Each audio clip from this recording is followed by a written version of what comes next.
Olá, olá, alunos do nono ano, e aí, tudo bem? Vamos à nossa aula de língua portuguesa. Sou o professor Wesley Fernandes dos Santos, professor do Instituto Marechal Mallet. Bom, gente, vamos dar início então a um novo conteúdo, né? Concordância nominal. Vou indicar em que parte do livro é que este conteúdo está. Só um momento. Temos aqui então, logicamente, livro didático. Módulo 3, capítulo 8, página 61. Então, beleza, abram seus livros do módulo 3, capítulo 8, página 61. E vamos começar a estudar concordância nominal. Pronto. Então, refletindo e conceituando, o texto a seguir traz os motivos que fazem com que os adolescentes sejam um dos grupos que mais fazem uso do álcool. Pois é, que ridículo, né? Mas vamos lá. Consumo de álcool por adolescentes. Apesar de o Estatuto da Criança e do Adolescente proibir o consumo de bebidas alcoólicas por indivíduos menores de 18 anos, seu uso por adolescentes brasileiros vem crescendo, e o início do hábito ocorre cada vez mais precocemente. Segundo Laranjeira e colaboradores, 2007, os adolescentes são o grupo populacional com maior risco em relação ao bebê. Não apenas o risco de acidentes é relevante entre os adolescentes que ingerem álcool, mas também as consequências clínicas do hábito nesta população assumem padrão de maior gravidade. Várias circunstâncias peculiares à faixa etária do adolescente favorecem o uso do álcool. Dificuldade para lidar com situações de estresse típicas da fase, necessidade de autoafirmação e busca de aceitação por parte de seus pares são condições intimamente associadas à maior vulnerabilidade dessa população. Então, beleza, vamos lá. Responder as perguntas. De acordo com o texto, por que os adolescentes se envolvem com álcool, com o consumo de álcool? Além dos fatores citados, que outros podem ser apresentados? Bom, gente, no finalzinho aqui do texto, a gente pode observar, né, quais são as circunstâncias peculiares. Logicamente, a dificuldade de se lidar com o estresse, né, típicas da fase, essas situações, essas dificuldades, e também o fato da autoafirmação em busca da aceitação, né, daqueles iguais a eles, né, a ele, ou seja, a parte dos seus pares, né.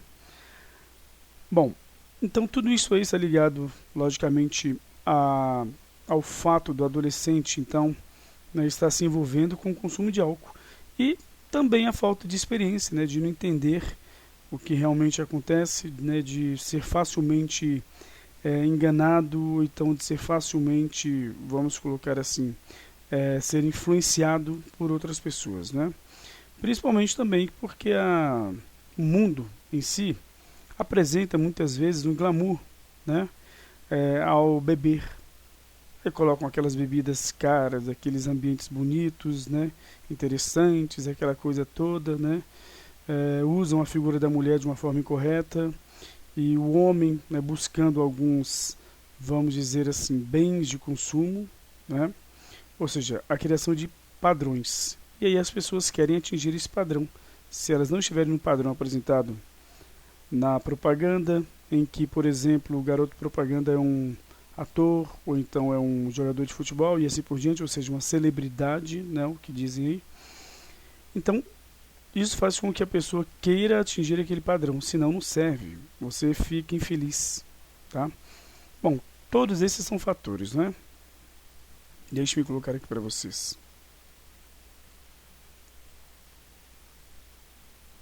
Tá aqui. Dificuldade para lidar com situações de estresse, né, típicas da fase, e também a necessidade de autoafirmação em busca da aceitação por parte de seus pares. Beleza, mas aí eu acrescentei algumas coisas porque a resposta é pessoal.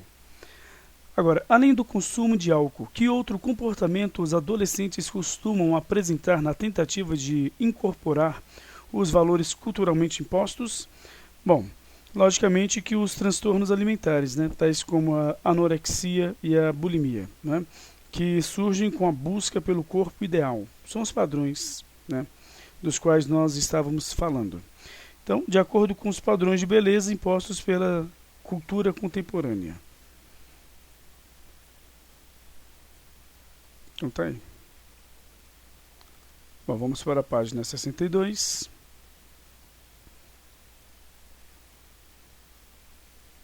Tá aqui, 62. Agora vamos dar continuidade. Leia a oração. Os adolescentes são o grupo populacional com maior risco em relação ao bebê. Então, qual é a função sintática do trecho em destaque? São o grupo, no caso, o grupo populacional com maior risco em relação ao beber. É de predicativo do sujeito, né, gente? Muito simples. Por quê? Temos aqui o sujeito, observem. Os adolescentes, o verbo de ligação, são, né? E o grupo populacional com maior risco em relação ao bebê traz característica ao sujeito. Uma característica do sujeito no predicado, sendo atribuída por meio de um verbo que os liga, chama-se então predicativo do sujeito. Identifique o núcleo do trecho destacado. Então, o núcleo aqui, ó. O núcleo é então do trecho destacado. Aqui, classe gramatical ele pertence. Bom, núcleo é grupo, né? E pertence à classe dos substantivos. Os adolescentes são um grupo.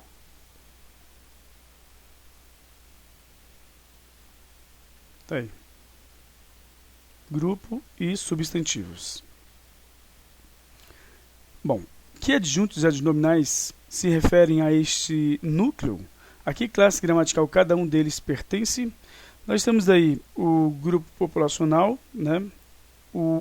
Na verdade, o populacional, né? E o também são, então, adjuntos e adnominais e pertencem à classe dos artigos e adjetivos. Temos aqui o e populacional.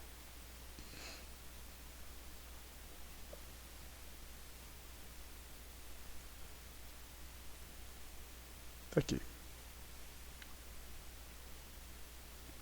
Tá. Agora, D. Em o grupo populacional com maior risco em relação ao bebê, os adjuntos adnominais estão, e aí, no singular ou no plural? No singular, né, gente? Aqui o e o populacional. Os adjuntos adnominais que se referem a grupo estão no feminino ou masculino?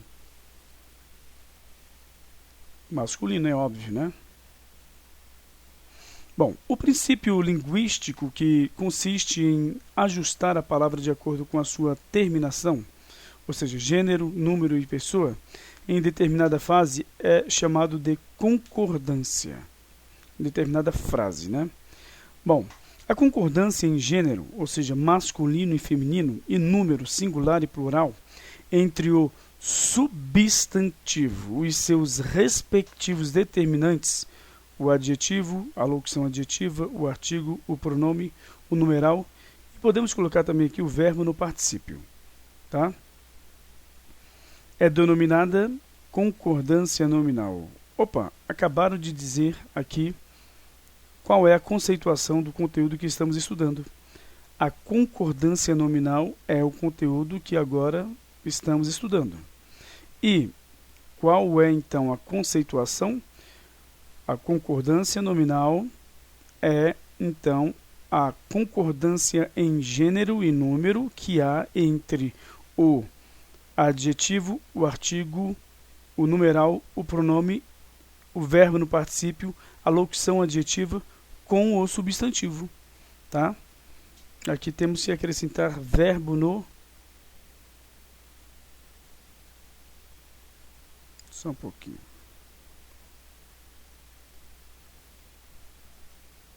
E verbo no particípio.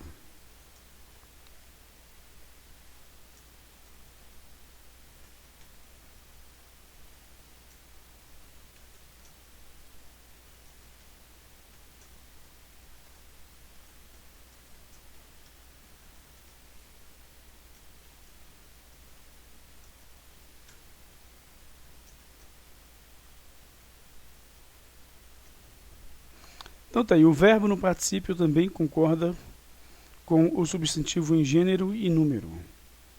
Vamos colocar na forma nominal particípio.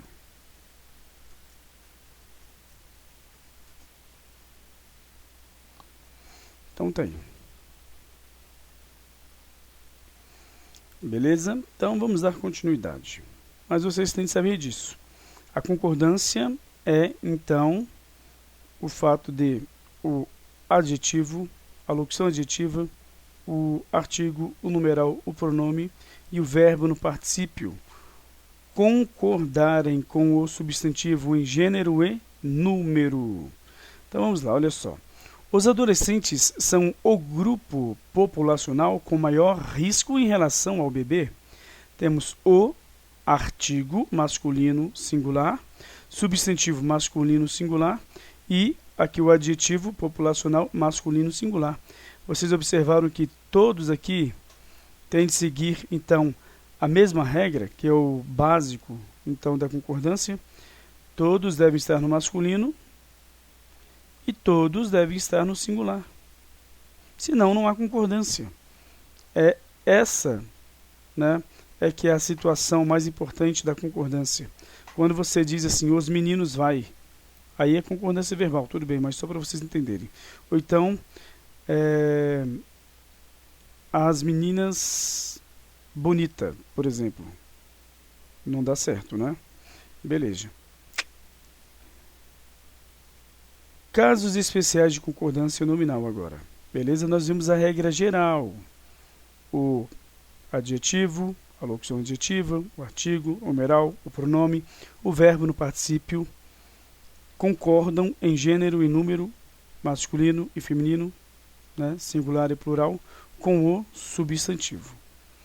Agora vamos para os casos especiais que, em algumas situações, né, esses casos vão então transgredir a regra, né, vão desrespeitar a regra.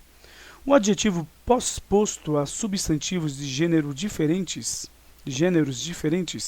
deverá ser empregado no masculino plural ou concordar com o substantivo mais próximo. Temos aqui, Paulo entregou um lanche, então substantivo no masculino singular. E uma torta, um substantivo no feminino singular. Deliciosos está no caso o adjetivo aqui que concorda com os dois substantivos. É isso que vocês têm que ter em mente, ó. Torta e também com lanche. Beleza? Então ele pode ficar no masculino plural, concordando com os dois. Quando há substantivos com gêneros diferentes e um adjetivo vai concordar com os dois substantivos, ele pode ficar no masculino plural, mesmo que o nome mais perto esteja no feminino, como aqui, torta. Por quê? Porque se você tiver 100 substantivos do gênero feminino e só um masculino, você tem de jogar o adjetivo para o masculino. Tá bom? Claro que no masculino plural. Certo? Só que você pode concordar com o substantivo mais próximo. Paulo entregou um lanche e uma torta, aqui masculino singular, tá? O substantivo, e torta, substantivo feminino singular. E o adjetivo, ele pode concordar só com o mais próximo. Então, Paulo entregou um lanche, na verdade, e uma torta deliciosa à sua esposa. Beleza? Então vamos lá, continuando. Paulo entregou uma torta e um lanche delicioso. Agora está concordando com o mais próximo, só que o mais próximo, né, é o substantivo masculino, ou seja, houve uma inversão em comparação com as duas primeiras então, frases, né, em que nessas duas primeiras frases havia primeiro o substantivo masculino e depois o feminino. E agora aqui ocorreu, né, o contrário. Temos aqui o substantivo feminino primeiro e depois o masculino, tá bom? Então, beleza, gente, nós vamos ficar por aqui mesmo. Nós, então, aprendemos a regra geral, o substantivo, né? Então, vai ter classes que concordam com ele, o adjetivo, a locução adjetiva, o artigo, o numeral, o pronome e o verbo no particípio concordam com o substantivo em gênero e número, gênero masculino e feminino, número singular e plural. E acabamos de ver uma regra que fere, então, esta concordância, porque aqui nós temos um substantivo do gênero feminino, mas quando está com outro do gênero masculino, ou seja, dois substantivos concordando, aliás, tendo um adjetivo concordando com os dois, então ele pode ficar no masculino plural, tá? Havendo dois substantivos com gêneros diferentes. Ou ele pode concordar com o mais próximo, que torta é feminino singular, o mais próximo, então deliciosa feminino singular para o adjetivo. Mas aqui tem um lanche, que é masculino singular, então o adjetivo ficou no masculino singular também, concordando com o mais próximo. Ou concorda com os dois, havendo gêneros diferentes, você vai deixar no masculino plural, ou com o mais próximo, tá? Se o mais próximo estiver no masculino singular, então concorde com ele, né? Ou seja, masculino singular. Se for o feminino singular, concorde com ele, feminino singular para o adjetivo também. Beleza? Então, na próxima aula a gente continua na página 63. Então, até lá, gente. Tchau, tchau.